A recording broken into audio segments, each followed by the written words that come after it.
नाज़रीन, अडयाला जेल से आई लर्ज़ाखेज़ ख़बर से अपने ब्लॉग का आगाज़ करेंगे।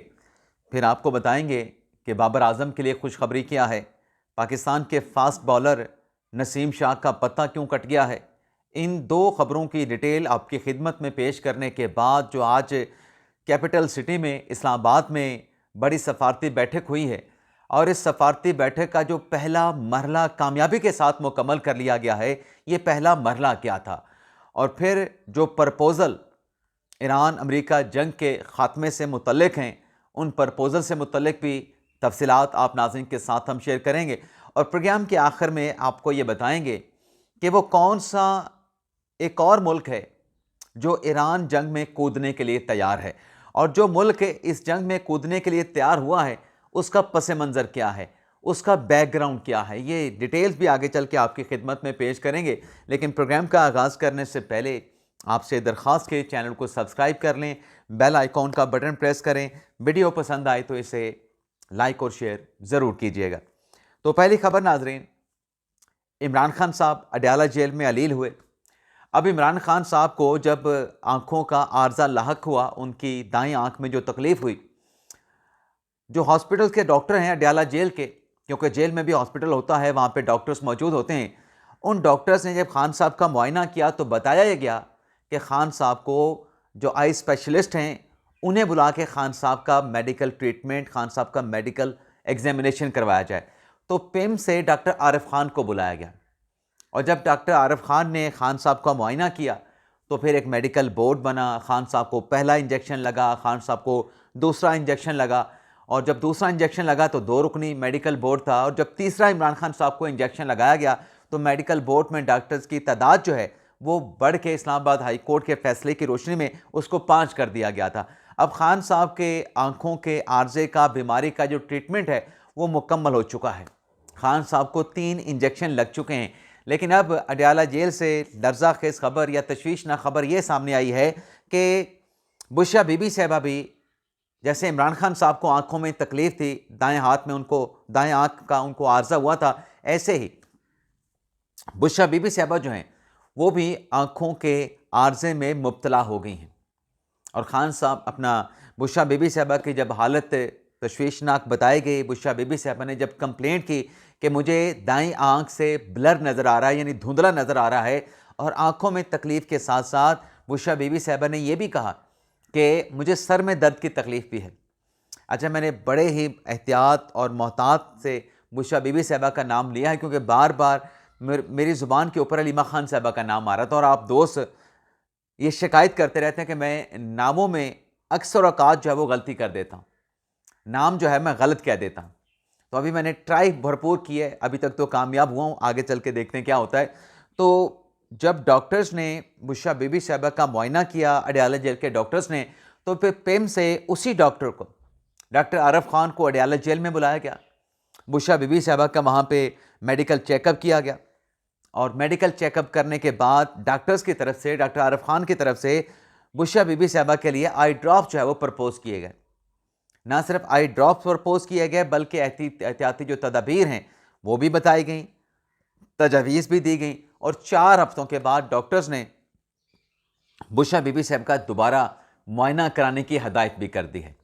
यानी पहले इमरान खान साहब को आंखों का आर्जा था, अब खान साहब के साथ उनकी अहलिया बुशरा बीबी साहबा जो हैं वो भी आंखों के आर्जे में मुब्तला हो गए हैं। लेकिन सवाल ये है कि जब इमरान खान साहब के सियासी मुखालिफिन जेलों में बीमार होते थे तब कहा जाता था कि ये हॉस्पिटल में मुंतकिल होने के लिए बीमार हो रहे हैं।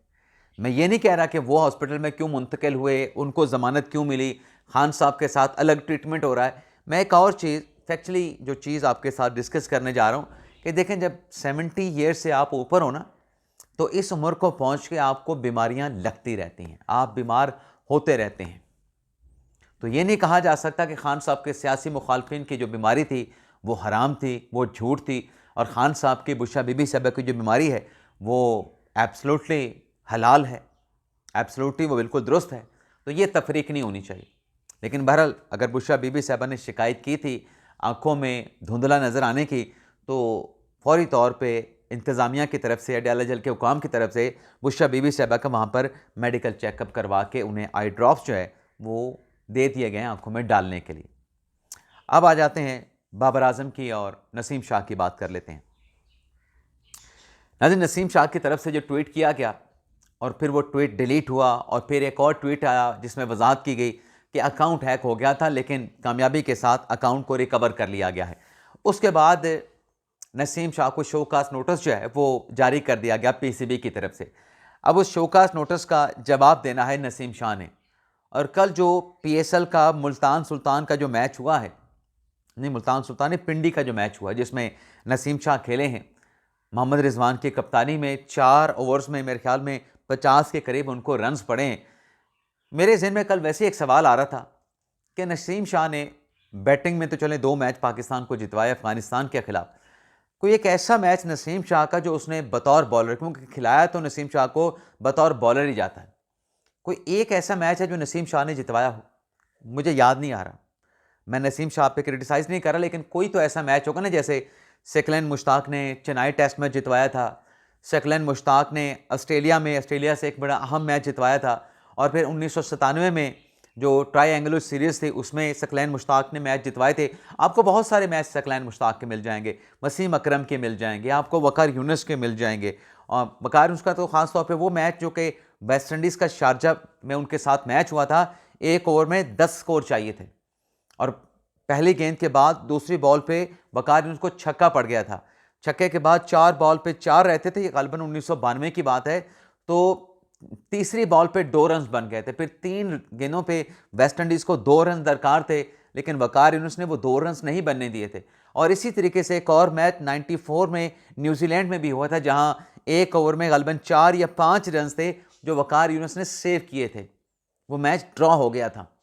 आपको वसीम अकरम के मैच भी मिल जाएंगे जो उन्होंने जितवाए होंगे अकेले तनहा पाकिस्तान को। मुश्ताक अहमद के मैच मिल जाएंगे। क्या कोई एक मैच है जो नसीम शाह ने जितवाया हो? आप पॉइंट आउट करें, मुझे याद नहीं आ रहा। लेकिन बड़ा वो शोकास नोटिस का उन्होंने जवाब देना, लेकिन बज़ाहिर जो एक मौक़िफ़ अपनाया गया कि अकाउंट हैक हो गया, हैक होने के बाद रिकवर कर लिया गया, अब कुछ ऐसी बातें सामने आ रही हैं कि ये नसीम शाह के मैनेजर की तरफ से किया गया है। और ये जो ट्वीट था एक्स के ऊपर किया गया, ये इंग्लैंड से हुआ है। और जब नसीम शाह को पता लगा, उन्होंने उसको डिलीट करवाया। डिलीट करवाने के बाद फिर ये सब कुछ हुआ। अब जिस दोस्त के साथ मेरी बात हो रही थी, मैंने कहा कि अगर ऐसा ही था, मुझे भी ज़ाहिर लगता है कि ऐसा ही है कि सोशल मीडिया मैनेजर की तरफ से सब कुछ किया गया है, लेकिन मुद्दा तो नसीम शाह पे पड़ना है। और फिर उससे बढ़ के जो ब्लंडर किया गया, आप कह रहे हैं कि ट्वीट डिलीट करने के बाद कि वो हैक हो गया था। आपको सीधी बात करनी चाहिए थी कि मेरी सोशल मीडिया टीम ने यह ब्लंडर किया है, मैंने उनसे जवाब मांगा है और ये गलत ट्वीट था, ऐसा ट्वीट नहीं होना चाहिए था। मैं इस ट्वीट के ऊपर माजरत चाहता हूँ। मरियम नवाज साहबा मेरे लिए काबिल एहतराम है, तो शायद बात इस नहज तक ना जाती। अब तो उनका जो सेंट्रल कॉन्ट्रैक्ट है नसीम शाह का, वो ख़तरे में पड़ गया, बल्कि ख़तरे में पड़ चुका है। लेकिन दूसरी तरफ बाबर आजम साहब जो कि पाकिस्तान टीम के कैप्टन रह चुके हैं, टेस्ट टीम के भी, ओडीआई के भी, T20 के भी, उनके खिलाफ जो एक खातून ने इल्ज़ाम लगाया था कि मेरे रिलेशन रहे हैं बाबर आजम के साथ 8 साल तक, मुझे शादी का जो है वो झांसा दिया गया या मुझसे पैसे भी लिए गए। अब उस खातून ने FIR के इंदराज के लिए बाबर आजम के खिलाफ एक कंप्लेंट फाइल की थी। अब वो मुकदमा दर्ज नहीं हुआ तो फिर वो कोर्ट में चलेगी। तो कोर्ट ने बाबर आजम के खिलाफ खातून की दरख्वास्त में मुकदमा दर्ज करने का हुक्म दिया था।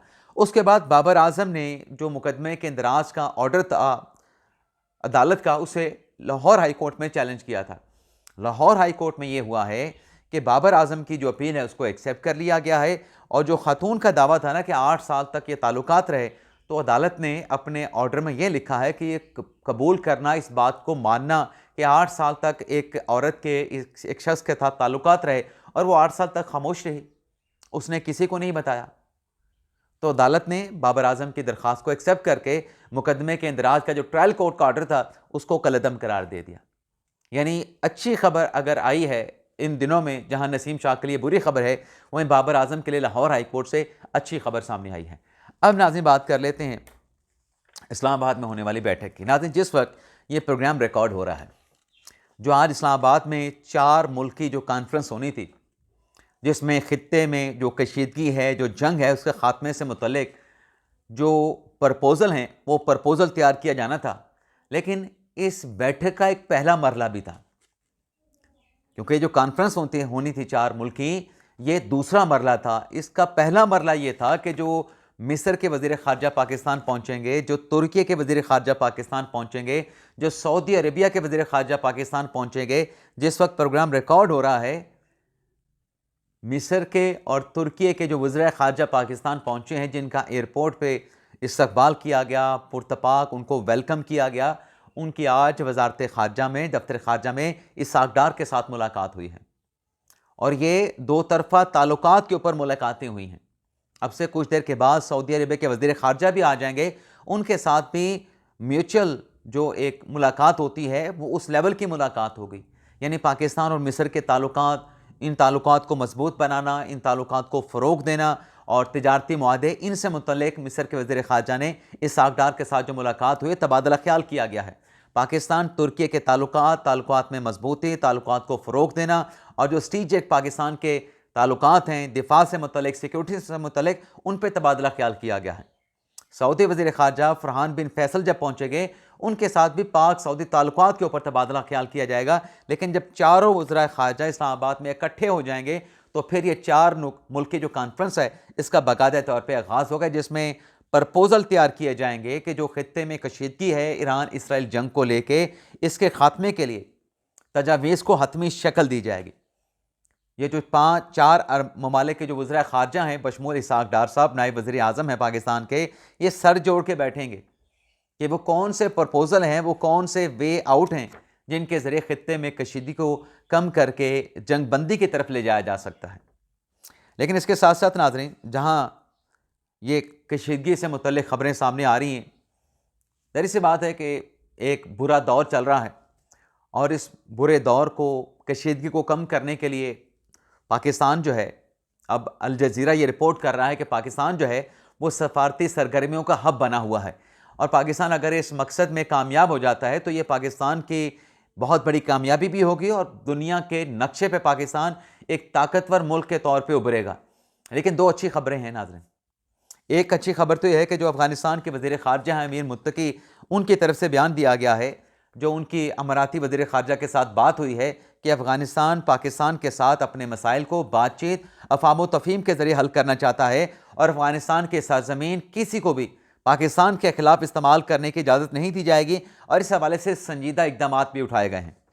अब ये जो बयान है अफ़गानी वज़ीर ख़ारजा अमीर मुत्तकी का, ये हौसला अफ़ज़ा है, ये एक अच्छी खबर है और इस स्टेटमेंट को लेके चीज़ें आगे बढ़नी चाहिए, चीज़ें पॉजिटिव सिमत की जानिब जो है वो आगे चलें तो पाकिस्तान अफ़गानिस्तान के मामलात बेहतर हो सकते हैं। तो ये एक अच्छी डेवलपमेंट हुई है कि अफ़गानी वज़ीर ख़ारजा ख़ुद ये कह रहे हैं कि अफ़गानिस्तान की सरज़मीन पाकिस्तान के खिलाफ इस्तेमाल नहीं होनी चाहिए, ना हम इसकी इजाज़त देंगे।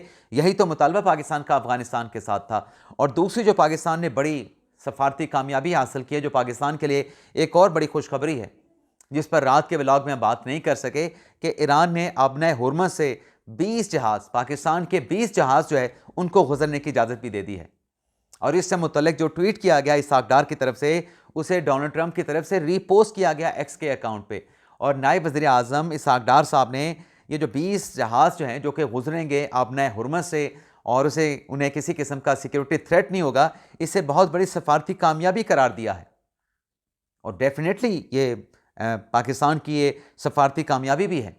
लेकिन कुछ खबरें ये भी रिपोर्ट हो रही हैं कि जो अमेरिकन फोर्सेस हैं, पेंटागन की तरफ से ईरान के जज़ीरे ख़ारिज में ज़मीनी कार्रवाइयों का जो है वो प्लान तैयार किया गया था, लेकिन अभी तक ट्रंप की तरफ से उसकी मंजूरी नहीं दी गई। बल्कि जो नायब सदर हैं अमेरिका के JD वेंस, उनकी तरफ से बड़ा कैटेगोरिकल स्टेटमेंट सामने आया है कि तवील अरसा अमेरिका जो है वो ईरान में क़याम नहीं करना चाहता, अमेरिका ईरान से जल्द निकल जाएगा और जो अस्करी अहदाफ हासिल करने थे अमेरिका ने, उन अहदाफ को अमेरिका की तरफ से हासिल कर लिया गया है। तो JD वेंस का जो स्टेटमेंट है वो ये बताता है कि अमेरिका अब कोई ना कोई रास्ता तलाश करके, हमने एक हफ्ता पहले भी बात की थी कि सेफ पैसे तलाश किया जा रहा है और जैसे सेफ पैसे मिलेगा ईरान की इस जंग से अमेरिका निकल जाएगा। अच्छा, अमेरिका इस जंग से निकलना चाहता है, वहीं युगंडा की तरफ से, उनके आर्मी चीफ की तरफ से ऐलान किया गया है इसराइल की सपोर्ट का और उसमें कहा गया कि अगर इसराइल के ऊपर कोई ऐसा हमला होता है जिससे इसराइल की बका को खतरा पेश होगा तो युगंडा इसराइल के साथ खड़ा होगा। युगंडा के जो जवान हैं, जो फोर्सेस हैं, वो ईरान के लिए, अपना इसराइल के लिए मरने के लिए तैयार हैं। और 45,000 की फोर्स है युगंडा की, यानी लोग इस कशीदगी के खात्मे के लिए कोशिशें कर रहे हैं। इस्लामाबाद में 4 मुल्की बैठक हो रही है, वहीं युगंडा का जो मुल्क है वो चाहता है कि वो कह रहा है कि मैं भी इस जंग में कूद जाऊंगा। अब ये स्टेटमेंट क्यों सामने आया है, युगंडा के आर्मी चीफ की तरफ से बयान क्यों दिया गया है, उसकी नाज़रीन एक वजह जो है वो सामने आती है। और वजह यह है कि जो हौसी बागियों की तरफ से, यमन के हौसी बागियों की तरफ से जो स्टेटमेंट दिया गया कि अगर ईरान के ऊपर हमले ना रोके गए तो हौसी बागी भी इस जंग में शामिल हो जाएंगे। हौसी बागियों के इस अनाउंसमेंट, इस डिक्लेरेशन के बाद युगंडा की तरफ से ऐलान सामने आया है। देखते हैं जो बैठक आज कैपिटल सिटी इस्लामाबाद में हो रही है, इससे इंशाल्लाह कोई मस्बत नतीजा, कोई मुस्बत रास्ता निकलेगा ईरान अमेरिका जंग और कशीदगी के खात्मे के लिए। पाकिस्तान जिंदाबाद।